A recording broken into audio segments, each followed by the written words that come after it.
Good afternoon or good evening. Hang on a second. I'm not all here. There I am. This month's speaker is Jon Zeitler. Jon is the Science and Operations Officer for the National Weather Service in the Austin San Antonio office, which is in New Braunfels, I think. Previously, Jon served in weather service positions in Galveston, Houston, Rapid City, and College Station.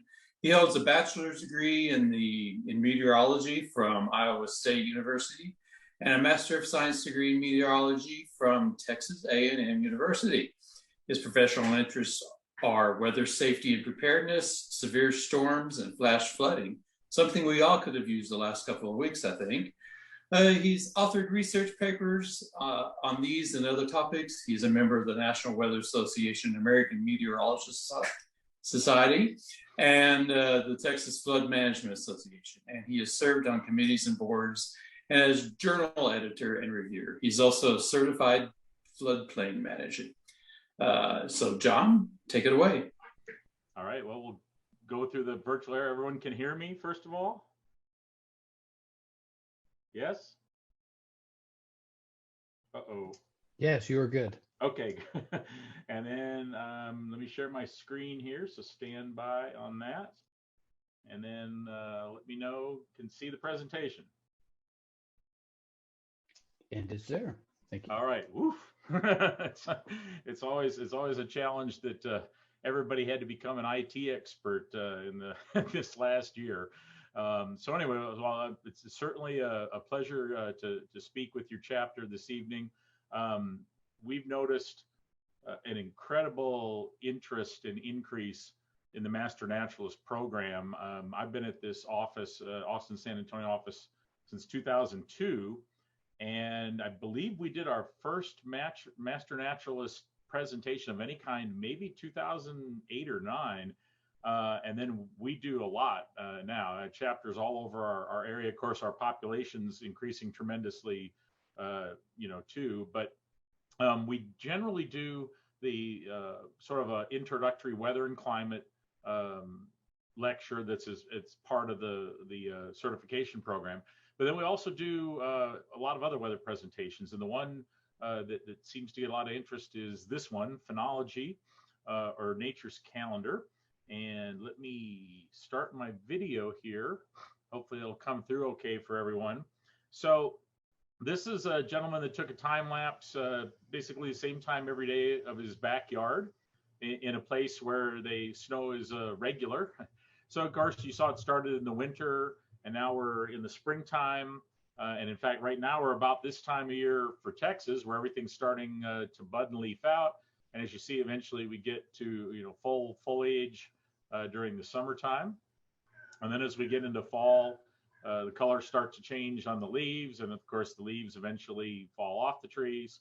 And then we end a year later with snow on the ground.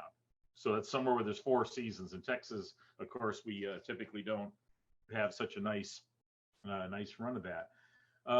So what is phenology? Now, first, I sort of missed a chance to tell my introductory joke. A lot of times when I say phenology, it's a strange kind of a term, and a lot of people mistaken it with phrenology. Put a little R in there after the PH, and phrenology was sort of debunked as medical treatments in the early part of the 20th century of studying bumps on the head and trying to make determinations about anything, personality or other things. That's phrenology.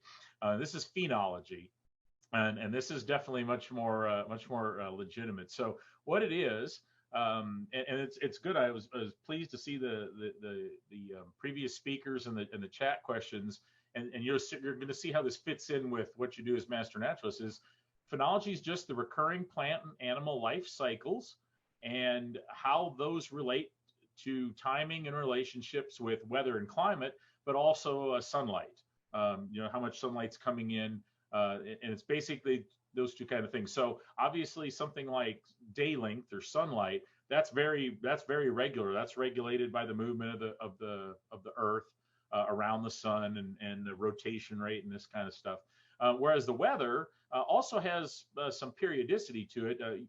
what I like to point out to people is they actually know a lot about weather, especially the older you are. It's one of those things that the more time you've been alive, the more weather you've experienced. So you've got to see a lot of things. So for example, with the big winter event we had last month, my daughters are in their mid to late 20s, and so they haven't seen any kind of winter weather like that in Texas to that severity. Now, I've lived in Texas since the late 80s, so I remember the storms we had in 1989 as an example, when it was that cold. So the thing about it is you already know a lot about weather. You know it's hotter, for example, in the summer versus the winter. You know that we tend to get more rainfall in the spring than we do in the middle of the summer. Unless the hurricane shows up, then we can get quite a bit of rain. And in fact, you even know things like that. You know things that most days are dry days. If we take 365 days in the year, at least 250, if not maybe almost 300 of them are dry. There's no rain. And you also know there's a lot of days we get just a little bit of rain, but then you also know we can get 20 to 30 inches of rain in one day. It's a possibility in our part of the country. So again, plants and animals over the millennia and maybe even millions of years in cases have adapted to this. So it's a way of tracking. As humans, we like to track time. Of course, now time is relative to your length of your life. If you're a butterfly, your life is not as long as a human, and our lives are not as long as giant tortoises, as an example. But phenology is sort of nature's calendar again. It's a way to see things that happen again and again, whether that be a complete life cycle, or repetitive life cycles, or even things that change in time and place. So if we break it down a little bit, what we call is any observable life cycle event is called a phenophase. In other words, it's something that you can observe. So for example, with animals, it might be things like what activity are they doing? And the good example for coming out this time of year is not so much in Texas, but in northern places, and especially with bears and other animals that hibernate, is hibernation. So the animal's hibernating. That's something that happens in the wintertime, and then of course they wake up and become more active. Are they trying to reproduce? Are they migrating? That's another thing this time of year, right? Birds and insects are migrating now back north. So that's something that's going on. Reproduction, I already mentioned that. So another example from the ranching industry is calving. A lot of newborn animals are born in the spring because that gives them the best chance to get to a decent size through the summer, and be able to survive the next winter. And then just development. So for example, another good one this time of year coming up would be the birds hatch from their eggs, and of course they have to have enough development on their wings before they can fly, the newly hatched chicks. For plants, it's a really good thing, and I do try to just have better health for myself. I take a walk around my neighborhood every day for about an hour and a half. I take different routes, and I live on the west side of New Braunfels, so it's similar to west of I-35 up there in the Georgetown area. It's not like fully in the hill country, it's sort of on the escarpment. But I noticed just really in the last 2 weeks how many of the trees have budded or starting to develop leaves. So that's a good example for this time of year. We're coming up on flowering. That'll be another big one here. Of course, the bluebonnets are already out in a lot of places as well. So that's another example of something. If I tell you the bluebonnets are out in full, if you lived in Texas any amount of time, you pretty much know it's late March to about mid-April is sort of the peak. So that's a good example. And something that's really not this time of year, but would be later on in the year is fruiting, the development of fruits and nuts, and then of course the harvest of those. So those are sort of some of the ways that we can track these things.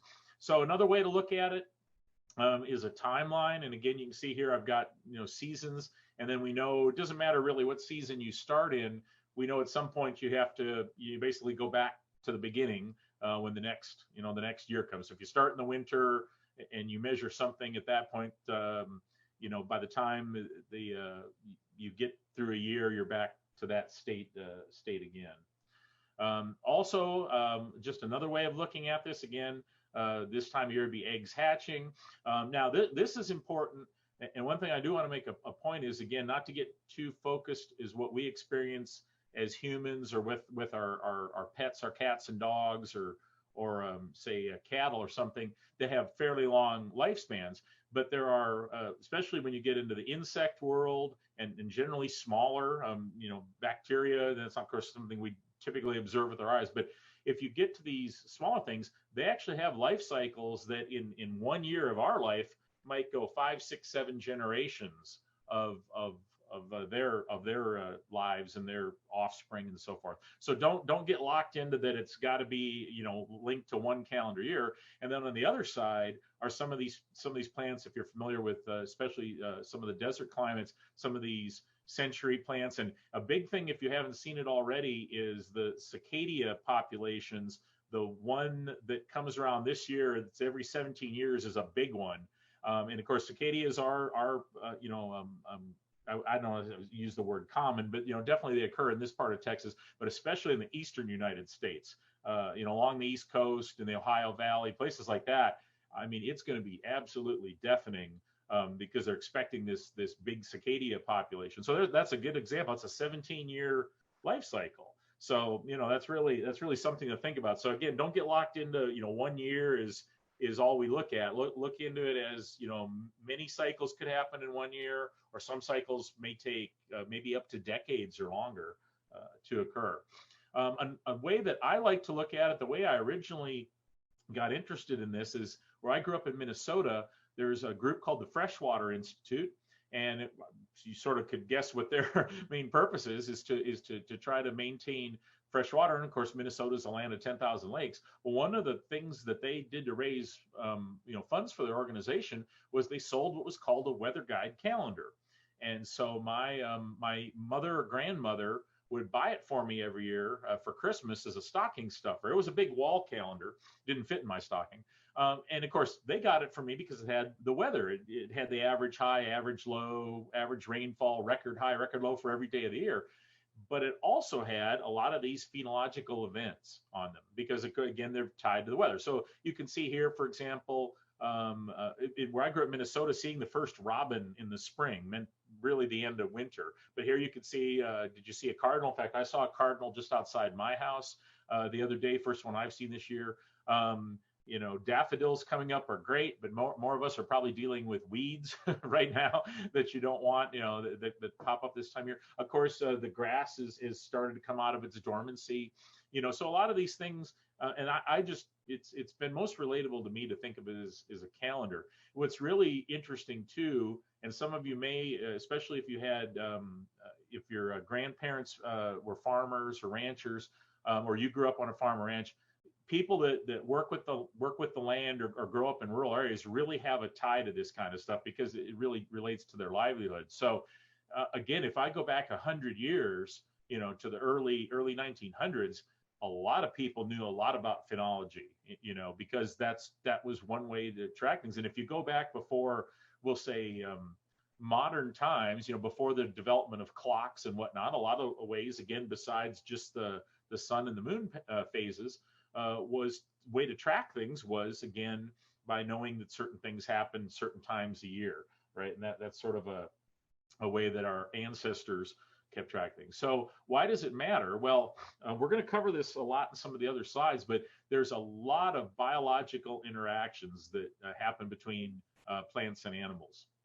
And it's really tricky in the sense of these have developed or evolved together over, like I said, maybe decades, hundreds, thousands, millions of years.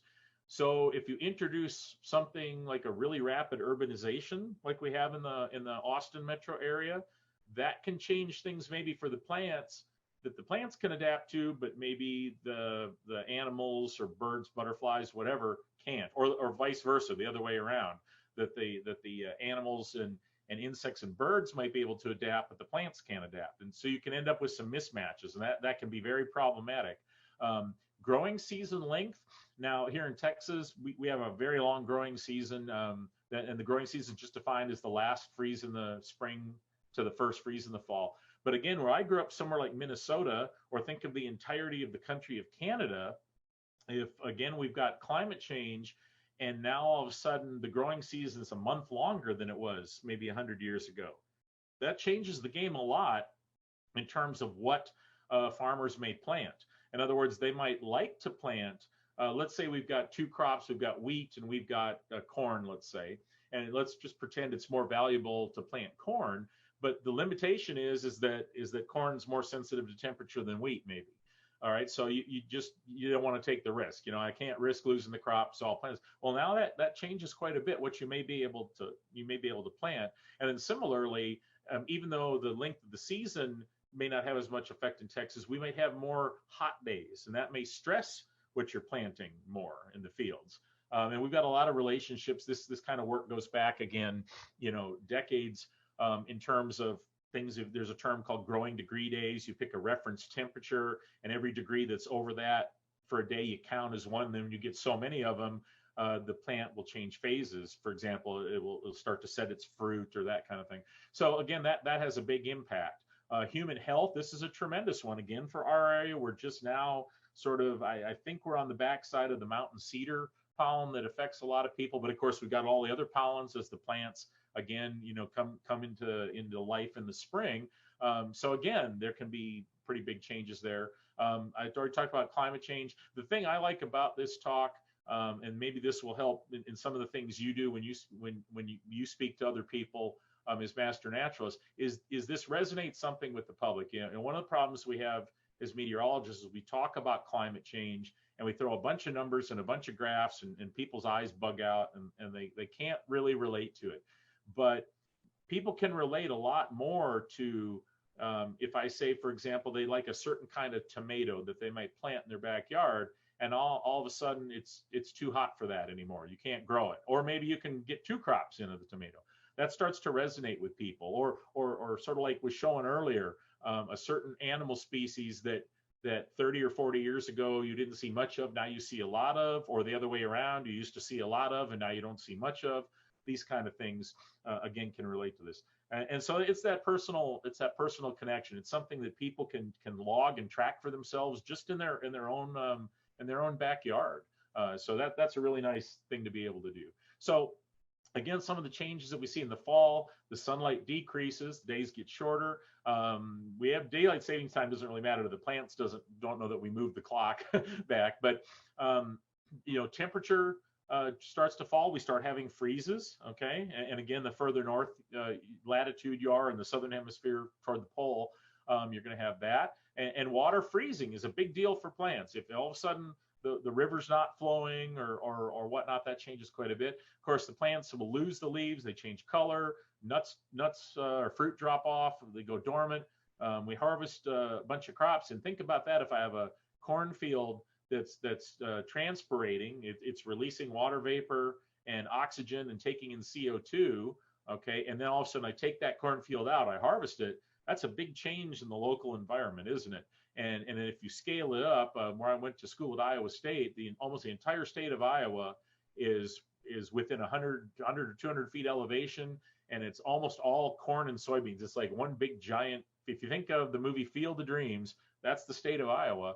And so there's a big difference in say late August, when all those corn and soybean plants are still alive and at full maturity, and then a month later at the end of September when it's all harvested. That's a tremendous change in the climate there locally that has not anything necessarily directly to do with the weather, but more due to the fact that we're harvesting the crops. And then again, animals will change their behavior, and don't think necessarily of human influence, but again, hibernation. One of my two cats is a long hair, so he has a longer coat. He's in the process of shedding that like he does every spring for the summer, right? Because he didn't want to have a hot coat. Storing food, again, chipmunks, squirrels, that kind of thing. So you see a lot of these things going on. In spring, it's sort of the opposite. We have more sunlight, and of course we had the equinox last week, actually earlier this week, just 4 or 5 days ago. And so now the days, they have been getting longer since the winter, but now we have more than 12 hours of sun every day. Of course, it's getting warmer. You've all probably noticed that the last week or two. And again, we're all these other things we've seen with plants budding and leafing out and animals getting more active and all this kind of stuff. And I put school ends in there. My wife's a school teacher. Of course, this year, everything's been sort of set aside with COVID, but in a normal year, even the activity of humans change in the sense of kids getting out of school. So again, some of the things we might keep track of is daffodil blooming, the first bird you might see. I give this presentation also to a lot of the bird watching groups. And of course, again, they're really tuned in because if you want to see certain species, you might have to be at a particular time and place, right, to see that, especially if they're migratory. Frogs, toads, and anything like that. And again, in the fall, you might see the first leaves to change color drop. One of the trees in my yard, I think it's an ash tree. If you've seen the Harry Potter movie with the Whomping Willow, that's what we call it. It literally will hold its leaves longer than almost all the other oaks and everything else, and then it literally drops them in one night. And the thing is, we never know what night it is, so sometimes I come out, wake up in the morning and, oh God, and it's right over our driveway. So then I quick get the leaf blower out or rake and just try to get it off the driveway. And then when I get home from work that day, I've got to box it up or bag it up. So another neat thing about this, again, this connection to history.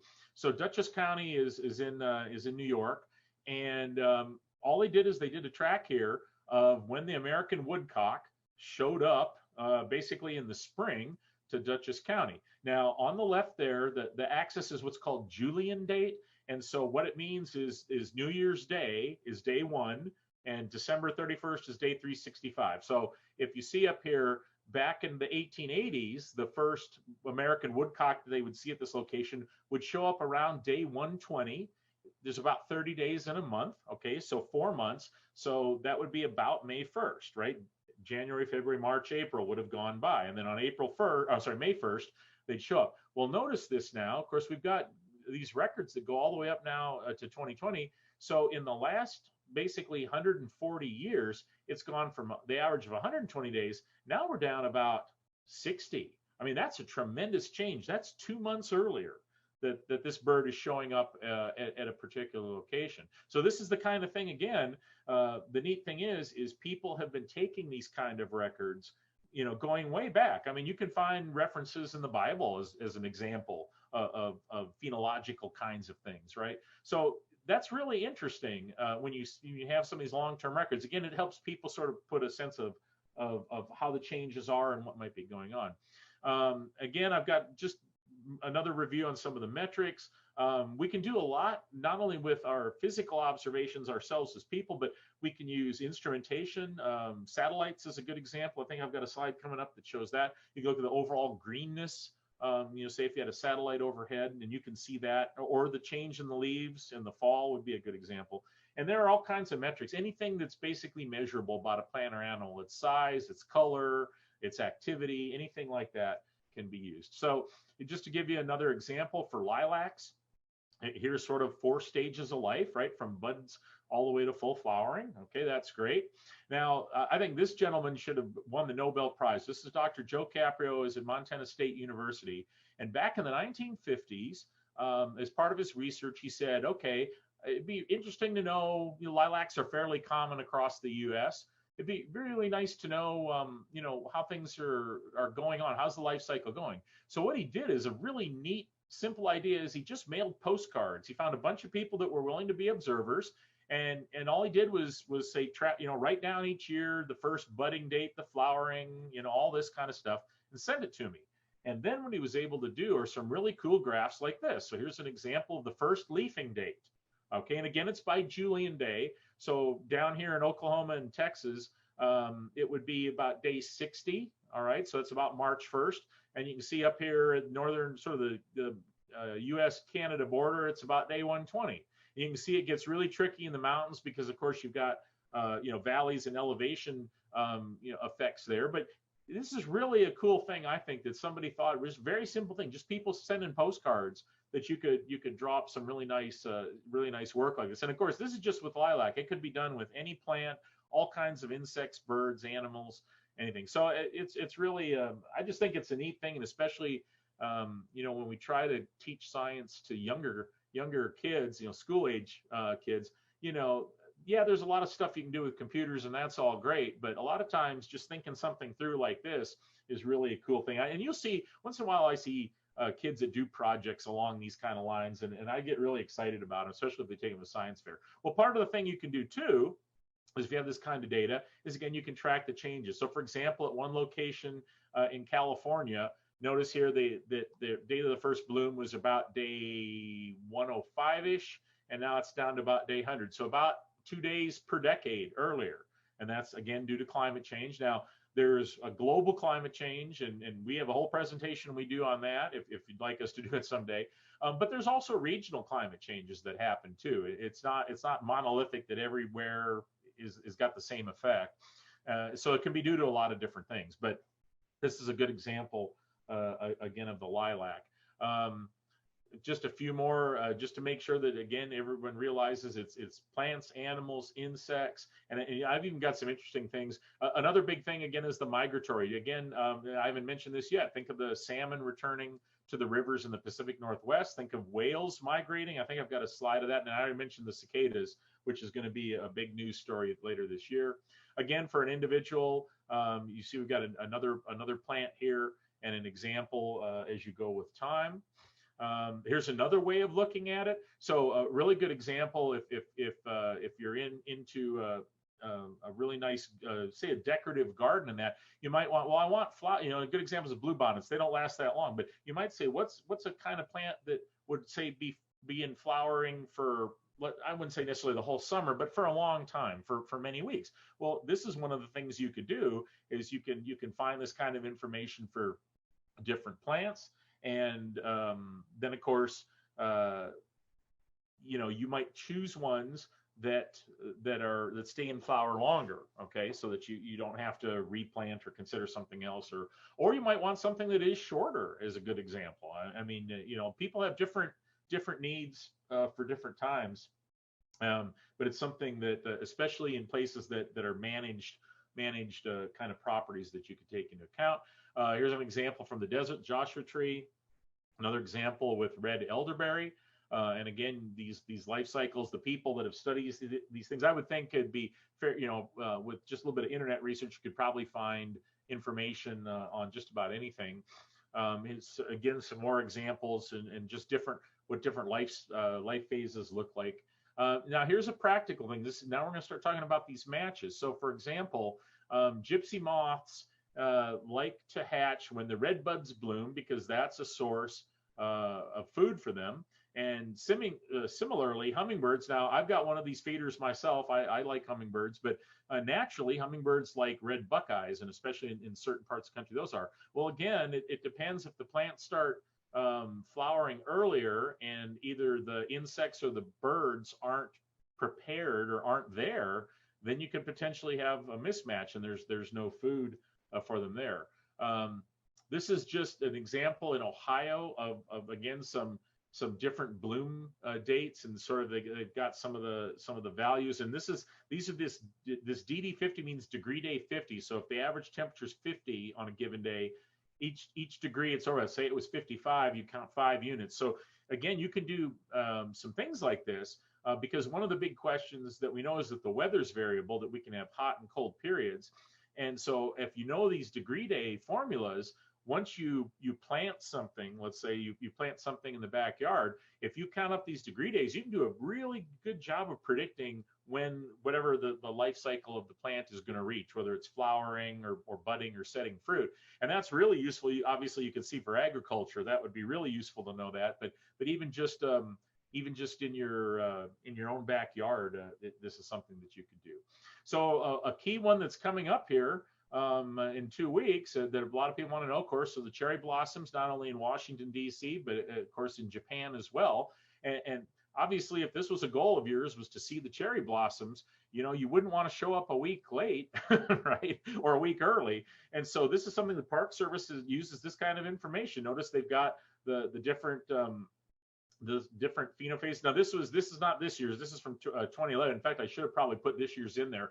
But they've done this where they can predict. Not only do they take just the raw average, but then they know the life cycle. And so if it's been a little bit, say, cooler and wetter in Washington, then they know that it may be delayed a week or two, right? So this is a big thing that definitely they can track. So here's an example from Hayes County. We have 3 different locations of this barberry plant. Now, again, this is interesting. Williamson County is the same way. If you go to the far eastern part of Williamson County, you know, you're on the coastal plains, almost the Blackland Prairie there. And you think the furthest west part of Williamson County is in the hill country, right? There's a big difference in elevation there. And so the same thing in Hayes County. And you can see that the same plant species has different sort of life cycles, if you will, or when are the plants at peak bloom? At this location here, the red one, they were there on March 17th. At the blue location, they were the same state of the plant was a couple weeks later. At the green location, it was almost a month later, right? So again, this is the kind of thing, imagine if you're the county extension agent and someone calls you up and, hey, I got barberry, when's it going to flower?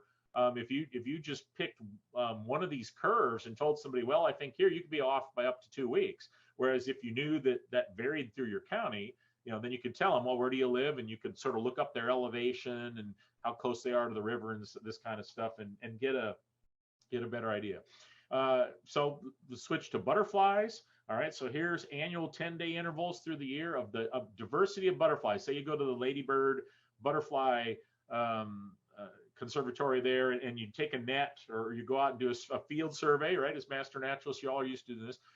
What kind of diversity do you see in the butterflies? And you can see it varies. You can almost see sort of waves, again, as these generations might develop or migrate through, right? So again, that's something, if you want to see, one of the things I've got on my bucket list is to go see the monarch butterflies where they winter down in Mexico. And the one, I think it's maybe 5-10 acres. It's really a small area. It's amazing to think that's, for the entirety of North America, they go to this one spot every year. But that's another example from our local area.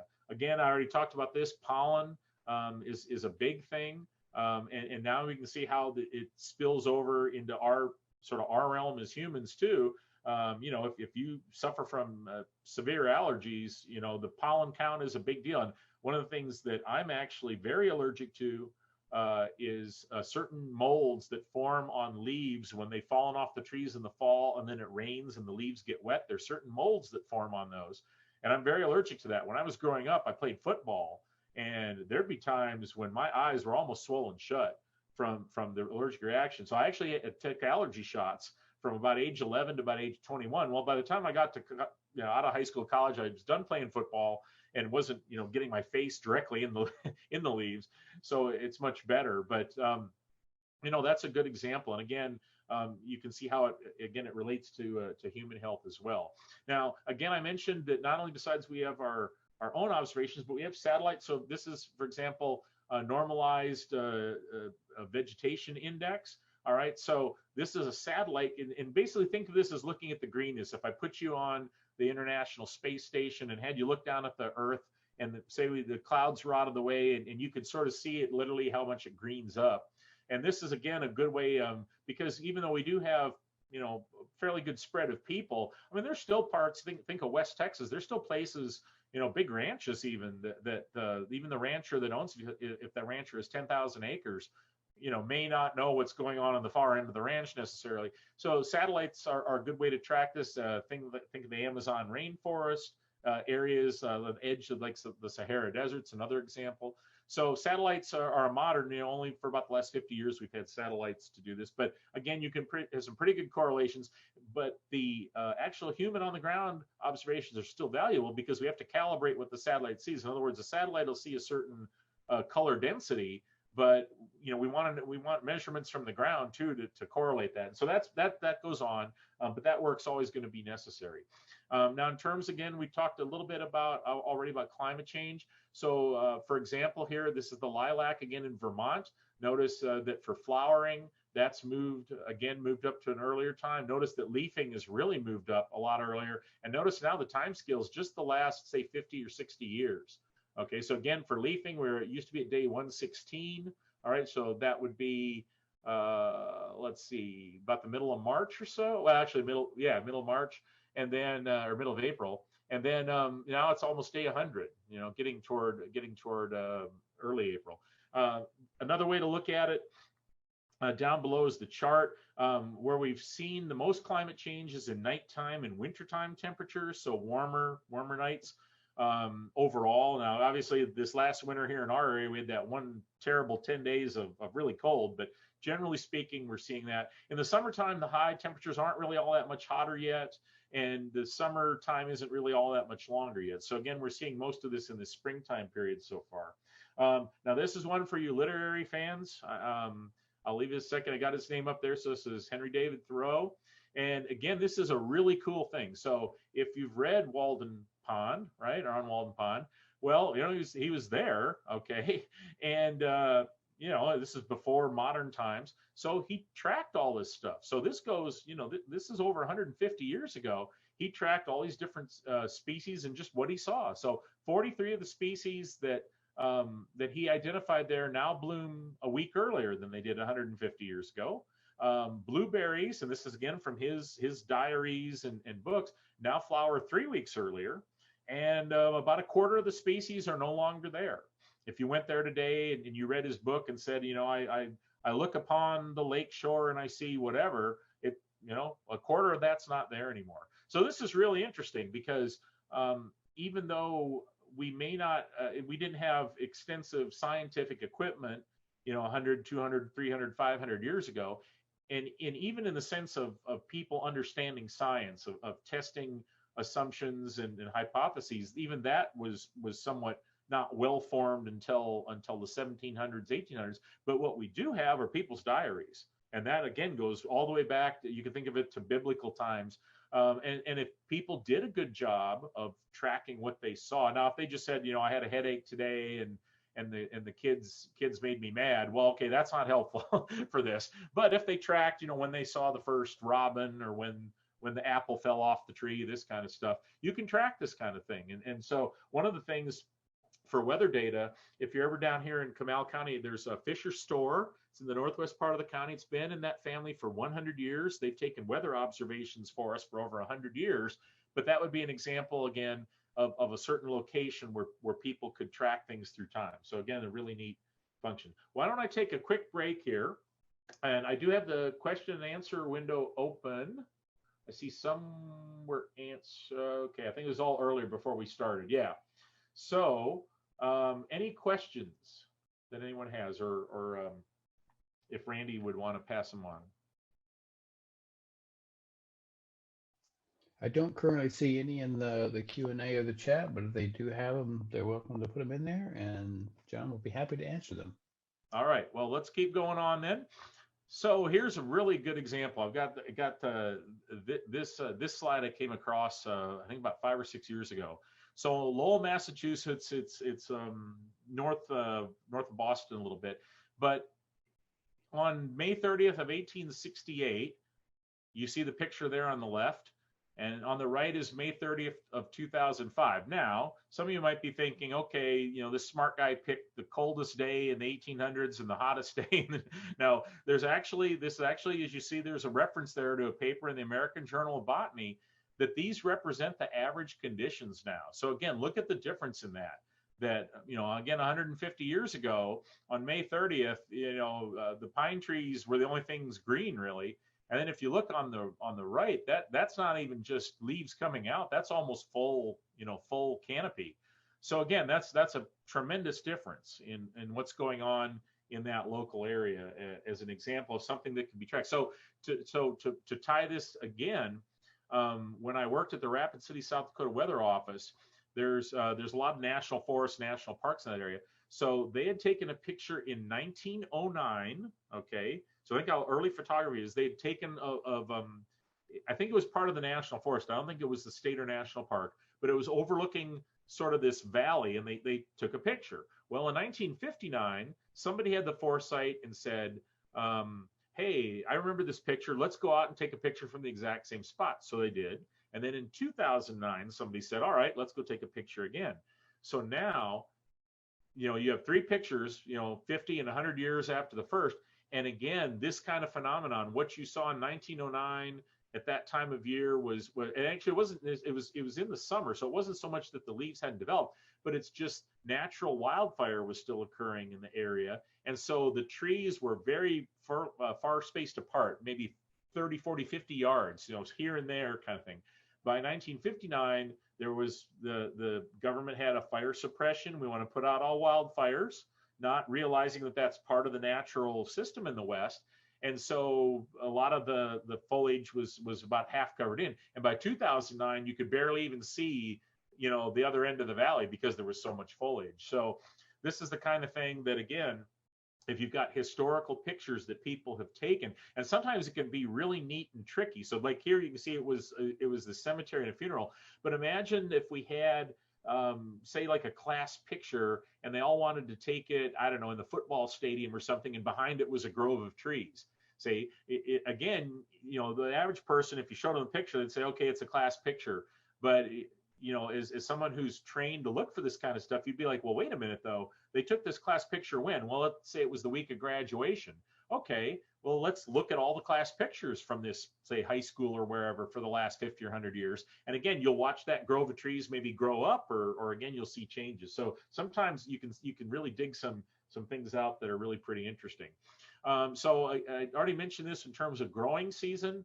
If we averaged up from 1890 to last year, okay, or actually it's 2018, I think is when this data cut off. But if we averaged it all up, that's the zero line. So you can see that before about 1930, things were generally cooler and the growing season was shorter. And then it was about this long-term average from, say, the 1930s to about 1980. And then in the last 40 years, now again, we're almost getting to be 2 weeks. And if you look at the overall change, it's roughly around 15 days, about 2 weeks. And this is across the entire U.S. This isn't just Texas or Michigan or somewhere. This is generally on average. It's 2 weeks. Some places, on average, it's as much as a month earlier. Some places less. And for some plant species, as I showed you earlier, it's quite a bit of a change.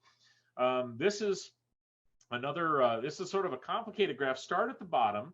All right. So again, we have phenological models, and we sort of understand when the plants would leaf out or flower, mature, color, accept their fruit. But now, as temperature and rainfall change, you can see things happen differently. So, for example, if the leaf unfolds, but the temperatures are too hot, maybe flowering doesn't develop. And if flowering doesn't develop, then you're not going to mature and you're not going to get a fruit, for example. You can definitely see here there's different things relating to drought, temperature.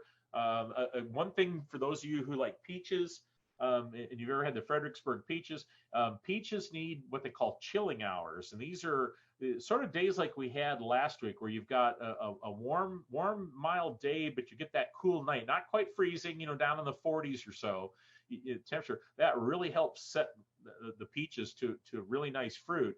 And this is true not only in Texas, but places like Georgia, South Carolina, where they have peaches. So again, if the climate changes and you don't get those cool nights, it's not that the peach tree is going to die or that you're not going to get any fruit, but you're not going to get as nice a fruit, basically, either as much of it volume-wise or from like a taste perspective. So you can see all these things that rated. Of course, a big thing here, I know in my front yard, I'm sort of waiting to see, is we did have that tremendously cold week back in February. So I already know some of the plants in our yard aren't going to make it. I'm waiting to see which ones, are just haven't greened up yet versus, they're dead. And actually, that's becoming pretty obvious now that we're starting to warm up. It's pretty obvious which ones aren't making it. And so we're going to have to now basically dig them up and replant. So that's again a kind of thing that weather can have an impact. Here's another one of these mismatches where caterpillars really love new leaves on oak trees. Okay, but if it gets sort of too long, once the leaves get too developed, I guess, they have tannins in them which make them inedible to the caterpillars. So again, if the caterpillars don't emerge at the right time, they can either have a lot of food or no food, and then that has lead-on effects. Then if they become moths, for example, or if they don't, then if the moths don't develop, then you all of a sudden have issues with pollination. So you can see how these things can sort of build, how one issue for oak trees can then lead to an issue with caterpillars / becoming moths, which can then lead to an issue of let's say corn. Say you're a farmer and you have a cornfield, and then of course the other thing in our part of South Central Texas are the bats, and of course the bats would eat a lot of the moths. So then if the moths aren't there, then the bats would have a problem too. I'm going to answer just two quick questions. I will send a reference after the talk. I don't have one right off the top of my head. Someone asked a reference for this. And then, are plant cycles based on photoperiod? Yes, they are. I'd mentioned this a little bit earlier. So temperature is a big factor, precipitation, but then photoperiod, or how much sunlight is being received. That's definitely a factor too. So all three of those. So again, just a connection of the caterpillar to the oak trees. Here's the great tit. So this is primarily in Europe, this relationship. It's got a relationship again to the European oak forest and their nesting sites. And again, they feed on the caterpillars. So see, we're starting to see that follow-on effect. If the caterpillars don't have any food there or whatever, they're not there. So then the birds migrating, or if the birds show up at the wrong time, maybe the caterpillars can evolve to an earlier leafing, but maybe the birds can't. So you can sort of see how this has some real build-on effects. So another example is the pied flycatcher. It breeds in Northern Europe, but winters over in West Africa. And again, caterpillars used to hatch right during the nesting season. Perfect, right? But now they're hatching before the birds even return from Africa. And again, to think about this in terms of evolution, a lot of the way the birds, that's hardwired into their DNA. So, it's, for humans, again, sometimes we tend to have a human view of things that we try to apply to animals that they can't do. So in other words, humans, if the food's coming earlier, I could just, I could do a Zoom call with y'all here and say, hey, the food's coming earlier. And you'd be like, okay, good, we'll go get it. Well, the birds, that doesn't, sometimes there's not a way to communicate that. And so if the change is too rapid, it's just not built into their life cycle, and they just can't stop on a dime. Now, again, this gets back to Charles Darwin, that maybe not the entire population will pass away. Maybe some of them will evolve and show up early enough, but you can see how this could have a tremendous impact if you have a fast change to the situation for any of them. So here's some examples that we've seen, and this is going forward actually. So we sort of have the leafing date. They've got the day of the year colored there. So green is earlier in the year and white is later in the year. And the first bloom, you can see here by the year 2050 with the anticipated climate change that things are, and you have to look at the bottom for the color code of the brown, but basically the darker it is means the earlier it is. So we can see by 2050, a lot of the change in terms of leafing or blooming is going to be in the Rocky Mountains in the west. If you look at Florida, for example, there's almost no change at all, because again, Florida gets a lot of sunlight all year. The temperature is fairly constant all year, so there's not a big change. By the time we get to the year 2100, again, you can see even more dramatic change in the Rocky Mountain states, reasonable amount of change across the center of the country. Again, down here in Texas, you can see by the end of the century, we would have more change, again, on the order of 2 to 3 weeks earlier for both of these kind of events. Here's another example of phenofit. Now, this is for sugar maple trees, those of you that like maple syrup. So the areas that are red and yellow, okay, is where the plant is, the trees would be going toward extinction, or they're not really fit for that climate. And green and blues are where the climate would be more favorable for them. Some of you may know that, of course, you're probably familiar with New Hampshire, Vermont, and Quebec here are sort of the leaders in sugar maple or maple syrup production. So you can see these are two climate projections. The one on the left is a big change in climate, 5.6 degrees Celsius is almost 8 degrees Fahrenheit, 9 degrees Fahrenheit.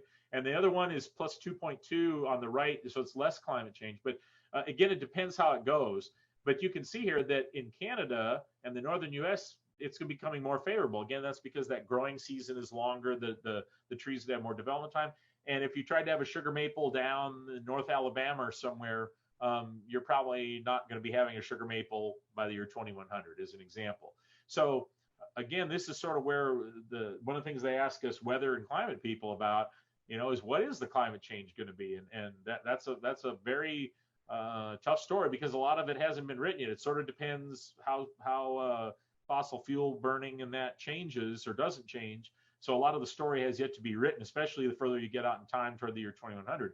But you could see that if you were thinking, if you had a sugar maple grove in North Alabama and you were Alabama's source of maple syrup or something, and you were going to pass that down through your family and through generations, that may not be a viable thing to do. On the other hand, if you're a producer up in north central Quebec and you're barely getting good conditions maybe every other year, boy, you maybe have great conditions, for your grandchildren in a couple generations. So all these kind of things, can come into play when you start talking this kind of thing. This is a really cool slide. I came across this a couple years ago. So in Ireland, they have a lot of botanical gardens, is the term we would use, or some of the things you all would be involved with, all around the country.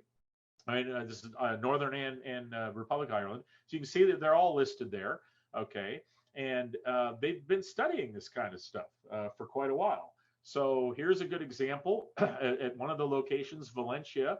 And again, a certain particular plant and same kind of trend you see, used to be about day 120, and now we're down around day 100. And that's, again, just in the last 40 years.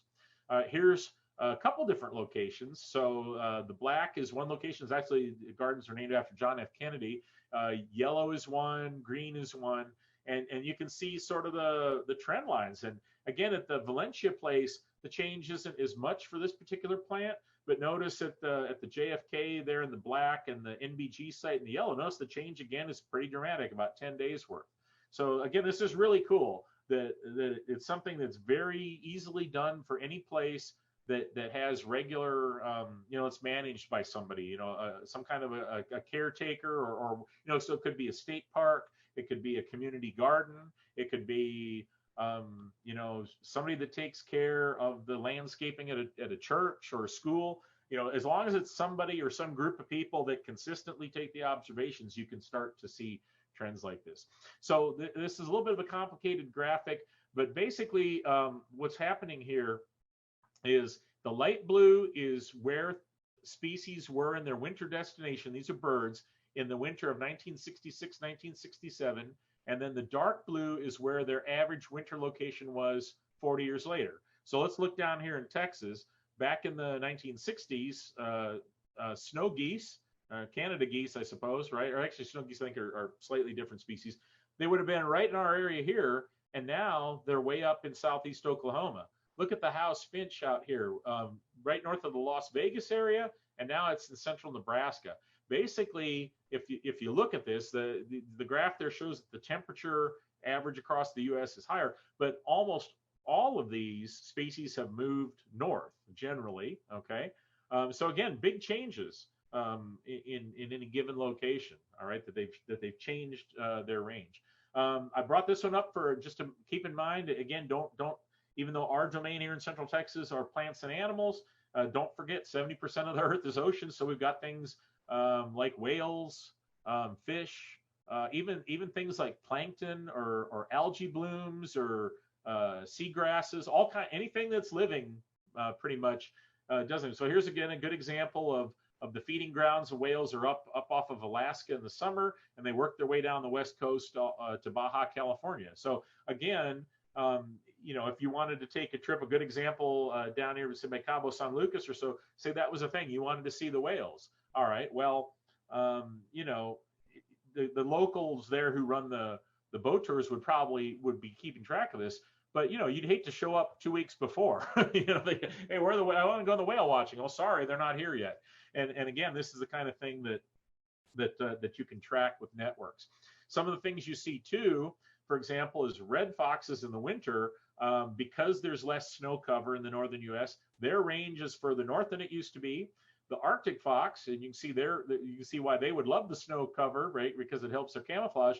Well, again, in the west, in the Rocky Mountain states, is where you've seen those biggest changes. So now they're starting to move toward the east, because in Atlantic Canada, say from Hudson Bay to the east, it's still, basically winter stays in force there. They don't have the big warm-ups like you'd see in the western U.S. So again, you're seeing some of these changes. Here's another timing situation. So the Rocky Mountains again have seen about a 1.5-degree rise in air temperature last 25 years.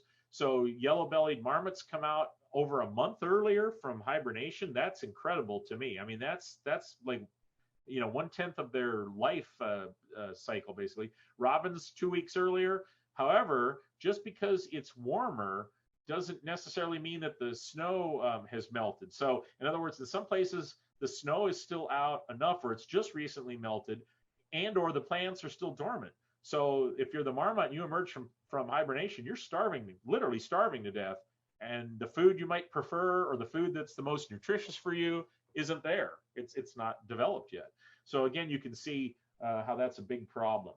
Another cool thing, and this isn't necessarily living in terms of plants or animals, but in Sweden, they have a bunch of webcams, right? Everybody's got webcams these days. So what they did is they said, well, let's take a look at the snowpack. What is and then of course, if they know that helps relate to the plants and animals. So they just took these pictures. I showed you that time lapse from earlier from the first guy. But again, they've got these sites all over Sweden. So again, this is something really cool. Is imagine if every master naturalist chapter had, say, a little representative acre of land, and you had a webcam there, and you just started tracking this through time. Now you're not going to see much a year or 2 years, but imagine if you did that for 25 years, the data set you would have, and if every chapter did that, that'd be pretty cool to compare and contrast, that kind of thing.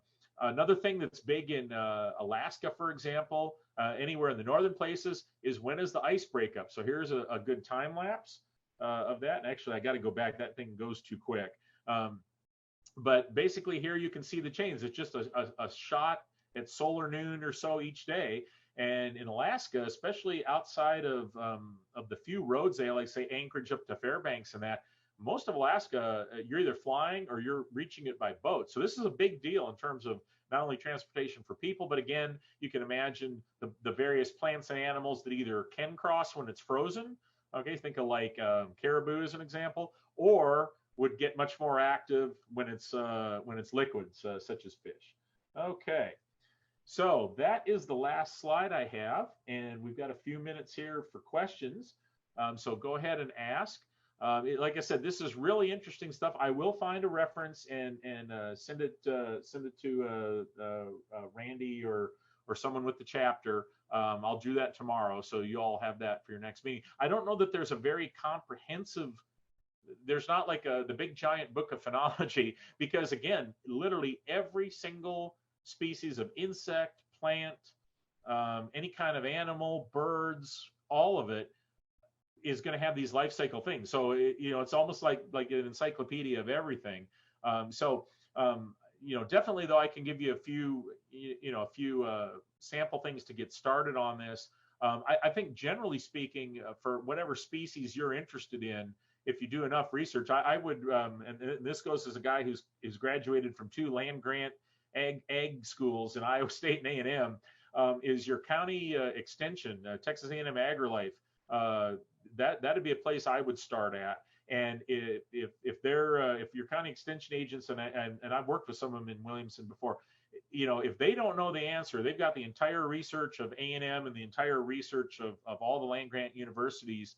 And I will all send you a link if you all want to look tonight. If you're really eager, her name is Dr. Pam Knox, and she works with the extension in Georgia. She's the Georgia State climatologist.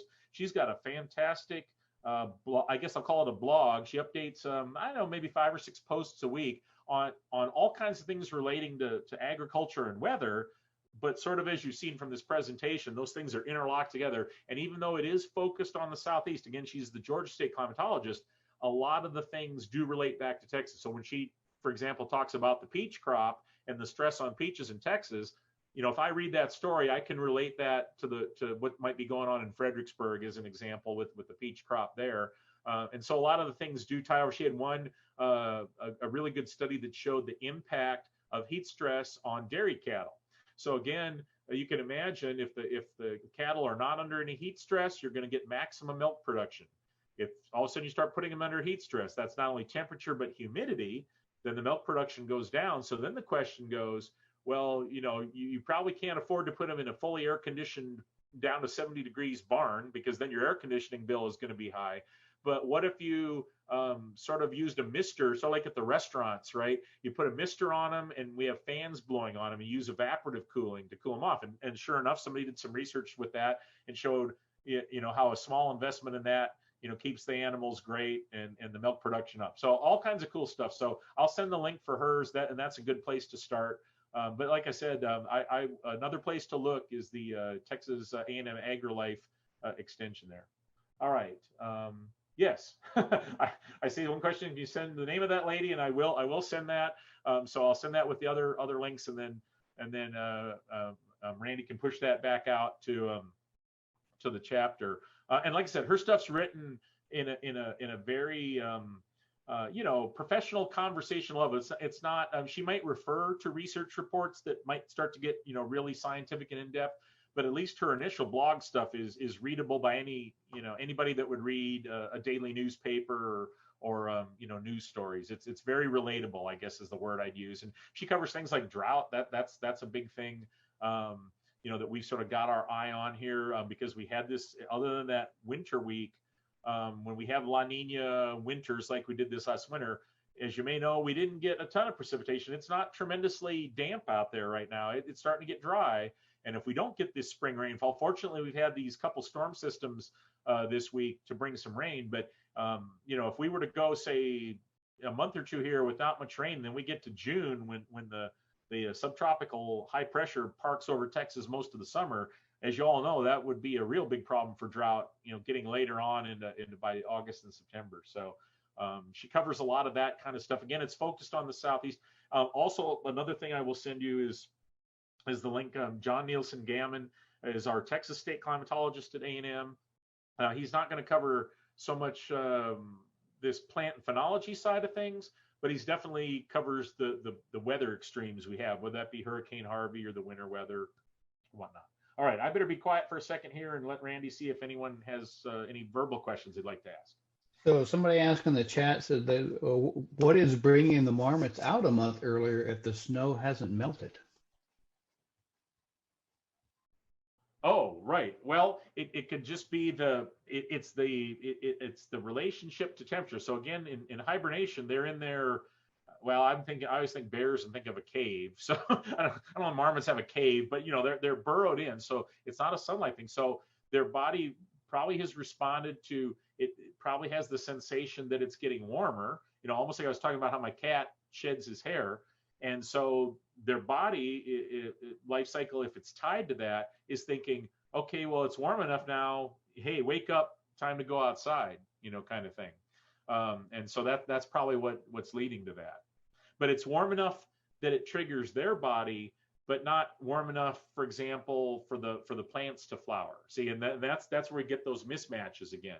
That just because you make whatever, it's 5 degrees warmer, or it's gets warmer 2 weeks earlier, some plant and animal species that won't make a difference to at all. Some, they're tremendously sensitive to that kind of thing. One of the things, I can give another example. So for pecans, one of the biggest pests is something called the pecan nut case bearer. So it's something that attacks basically, when the case is formed around the nut. So the adults of this are very hard to control. You have to use, if you want to get rid of them, the adult insects, you have to use a lot of pesticide. And so not only is that expensive, but obviously nobody wants to use, there's all kinds of bad things that happen. You use a lot of pesticide, right? So what they found is that the larvae of the insects, though, just like you might imagine any larva, they're very unprotected. They're very vulnerable. And they come out when in the springtime you've had a certain amount of rainfall, the larvae emerge, they basically hatch and emerge, and then you just have to use just a very little bit of pesticide, and you can take them out, and then your pecan crop's fine the rest of the year. So that's another example, again, of knowing the life cycle of certain things. That one's tied to rainfall, which is sort of an interesting one because, rainfall is variable. So, we could, in some years it could be earlier, some years it could be later, but that was a really big finding. There was some research almost 25 years ago that they did at A&M on that. And they actually used our Doppler radar because, again, we have people that measure rainfall, and that's great. But, if you're trying to cover everywhere, especially if you have a huge pecan grove, the rainfall could be different on one end or the other. So that was a really interesting study. And one of the very first things I did as an undergraduate at Iowa State, my sort of, we'll call it a school job or summer job, was working for the agriculture extension. And we did a lot of that work. And I worked for one of the professors was what's called integrated pest management.